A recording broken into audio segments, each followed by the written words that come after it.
प्रिय दर्शकों, स्वागत है आप सभी का आपके YouTube चैनल में। मैं हूं आप सभी के साथ देवभूमि ऋषिकेश उत्तराखंड से आचार्य आशीष। अध्यात्म और ज्योतिष की इस यात्रा में आप सभी का बहुत बहुत अभिनंदन। देवभूमि ऋषिकेश से आइए हम फटाफट आज चर्चा कर लेते हैं आज के बिंदु पर। दर्शकों, हम लोग चर्चा करेंगे ग्रहों की उत्तम स्थिति को लेकर, यानी ग्रह बलाबल के साथ आपकी जन्मांक के अंदर बैठे, आपकी कुंडली के अंदर बैठे हुए हैं, तो आपको जो उसका फल मिलेगा कैसे मिलेगा, विशेषकर उनकी महादशा, दशा, अंतरदशा में उनका फल आपको कैसे मिलने वाला है। दर्शकों, यदि आप पहली बार हमारे चैनल पर विजिट कर रहे हैं तो हाँ, चैनल को सब्सक्राइब कर लें और बेल आइकन प्रेस करना बिल्कुल ना भूलें, क्योंकि आपको समय समय पर जानकारियां इसी तरह मिलते रहें। इसके लिए आप जरूर जो है प्रयास करें। इसी श्रृंखला में आज हम लोग बात करेंगे चंद्रमा उत्तम बलि को लेकर। चंद्रमा अगर आपकी कुंडली में बलि होकर के बैठे में, उत्तम बलि की स्थिति में बैठे, तो आपको श्रेष्ठतम फल अपने जीवन काल में मिलेगा। इतना ही, जिस समय विंशोत्तरी महादशाएं, अंतरदशाएं अपने जीवन काल में आती हैं, महादशा की बात हो या अंतरदशाओं की बात हो, तो चंद्रमा ऐसे में आपको श्रेष्ठतम लाभ यहां पर प्राप्त कराएगा।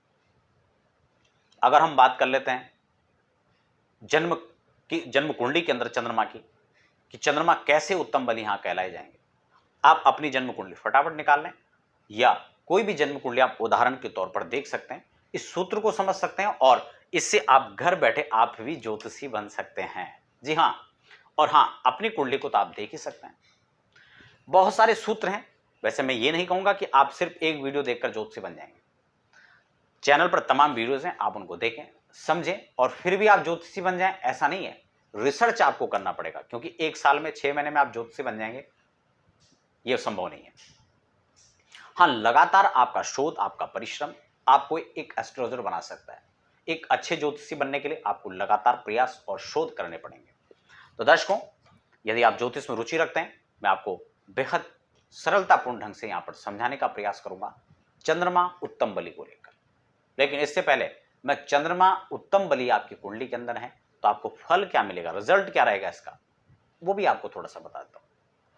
चंद्रमा मन के कारक माने जाते हैं और मन पर सारा होल्ड चंद्र का ही होता है। वेद सूक्ति के अनुसार हम देखें तो चंद्रमा मनसो जातश्चक्षुः सूर्यो अजायत, अर्थात शुक्ल यजुर्वेद का मंत्र है कि वो कह रहे हैं कि चंद्रमा मन के, यानी मन पर चंद्रमा का होल्ड है। इसका सीधा सा अभिप्राय आप यूं समझ लीजिए। तो जिस समय चंद्रमा का प्रभाव मन पर होगा और यदि आपकी कुंडली के अंदर चंद्रमा उत्तम नहीं है, चंद्रमा नीच के पड़े में, अष्टम में पड़े में, द्वादश में जाकर के बैठे हैं, पापक ग्रह के साथ हैं, पाप ग्रह से युति बनाकर बैठे हैं, पाप ग्रह से दृष्टि संबंध उनका बन रहा है, तो निश्चित रूप से आप मान लें कि चंद्रमा से संबंधित प्रॉब्लम्स आपके जीवन में रहेंगी। चंद्रमा रक्त कारक माने जाते हैं। बहुत सारे लोग कहेंगे नहीं, मंगल रक्त कारक है। मंगल भी रक्त में अपना प्रभाव रखते हैं, लेकिन इतना ही, चंद्रमा का पूरा प्रभुत्व भी रक्त के अंदर होता है, इसलिए आपको ये भी समझना होगा। इसी के साथ मन का पूरा कंट्रोल चंद्रमा पर है। यदि चंद्रमा वीक है तो हमारा मन अस्थिर रहेगा, हम सोचेंगे लेकिन सकारात्मक कम और नकारात्मक ज्यादा। एक सिक्के के दो पहलू हैं, लेकिन हमें वही पहलू नजर आएगा जिससे शायद बहुत ज्यादा इंपॉर्टेंट नहीं है देखना। इसलिए अपना एंगल हमें ठीक करना है तो चंद्रमा को ठीक करना होगा। इसीलिए दर्शकों, आज मैं चंद्रमा से संबंधित आपको यहां पर फल बताऊंगा। चंद्रमा की किस या स्थिति कुंडली में क्या और कैसे बैठते हैं चंद्रमा तो उत्तम बलि कहलाए जाएंगे। चंद्रमा सबसे पहले भाव कहीं भी हो सकता है, ये चंद्रमा यहां पर मैंने लिख दिया है। किसी भी घर में चंद्रमा हो सकता है, ये नहीं कि यहां पर ही चंद्रमा होंगे। आपकी कुंडली के अंदर 12 घरों में चंद्रमा हो सकते हैं। लग्न हम इस भाव को कहेंगे, पहले घर को हम चंद्रमा लग्न कहते हैं, और लग्न में आपकी कोई भी राशि हो सकती है। उदाहरण के लिए यहां पर हम मान लेते हैं कि यहां पर 2 अंक है, उदाहरण के तौर पर हो सकता है या 3 हो, 4 हो, 5 हो। अगर यहां 2 अंक है, वृषभ राशि कहलाई जाएगी, यानी आपका वृषभ लग्न आपका है। और वृषभ लग्न में यह चंद्रमा यहां पर बैठते हैं, तो वृषभ राशि चंद्रमा की कौन सी राशि कहलाई जाती है? उच्च राशि। वृष में सूर्य मेष में और चंद्रमा वृष राशि में उच्च के माने जाता है।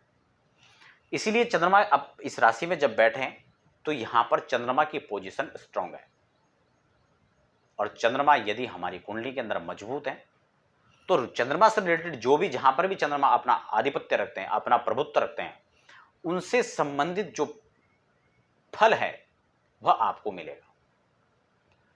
चंद्रमा यदि आपकी कुंडली के अंदर अच्छा है तो आप कोई रिसर्च कर सकते हैं, आप लेखक राइटर बन सकते हैं, आप अच्छे कवि बन सकते हैं, आपका कविताओं का शौक है, आप उनका संकलन कर सकते हैं और उसको प्रकाशन का काम। वैसे इसको बुध को भी देखना होगा, क्योंकि ये दोनों चीज बुध से रिलेटिव भी होती हैं, लेकिन फिर भी चंद्रमा इसमें आपका भरपूर सहयोग करेगा। राहु के साथ में, चंद्रमा बैठे हैं, इसके साथ में बृहस्पति यदि युति करते हैं तो आप समझते हैं गज केसरी योग बनता है, जिसका उत्कृष्ट फल होता है। शुक्र के साथ संबंध बनाते हैं तो भी यहां पर श्रेष्ठतम धन के अच्छे योग बनते हैं, लॉटरी योग कहा जाता है उसको। तो कुल मिलाकर के देखा जाए तो चंद्रमा, मैं यहां पर भाव के हिसाब से भी आपको बात करूंगा, राशि के हिसाब से बात करूंगा। चंद्रमा वृषभ राशि में यहां पर बैठते हो तो ही आपकी कुंडली में अच्छे माने जाएंगे, उत्तम बली माने जाएंगे। अगर बात हम कर्क राशि की कर लेते हैं तो चंद्रमा का अपना घर होता है, भाव कोई भी हो सकता है, लेकिन यदि केंद्र में बैठ जाए, केंद्र हम किसको कहेंगे आपको मैं बार बार समझाता हूं, 1 2 3 4, यानी पहला घर, चौथा घर, 7वां और 10वां, कुंडली का ये जो बीच का हिस्सा है, ये जो हिस्सा है 1 2 3 4, ये चारों घर जो हैं केंद्र कहलाए जाएंगे। उसके बाद इसी चारों घर के अंदर कहीं भी 2 अंक आता हो तो यहां पर उच्च के चंद्रमा आपके माने जाएंगे। और यदि इन चारों घर के अंदर कहीं कर्क राशि यानी 4 अंक कहीं भी लिखा हुआ है तो उस 4 अंक का मतलब कर्क राशि होगी, और कर्क राशि में चंद्रमा स्वग्रही हो जाएंगे, इसलिए यहां पर चंद्रमा की स्थिति स्ट्रांग मानी जाएगी। तो खास बात हमें यहां पर 2 चीजें यहां पर ध्यान रखनी है। एक तो यहां पर जो है चारों घर के अंदर दूसरी राशि यहां पर हो या फिर चौथी राशि हो, यह सत्व प्रदान माना जाता है चंद्रमा को। और ये चारों घर के अंदर यदि हैं तो आपकी कुंडली के अंदर चंद्रमा अच्छे कारक, अच्छे माने जाएंगे, उत्तम बली माने जाएंगे।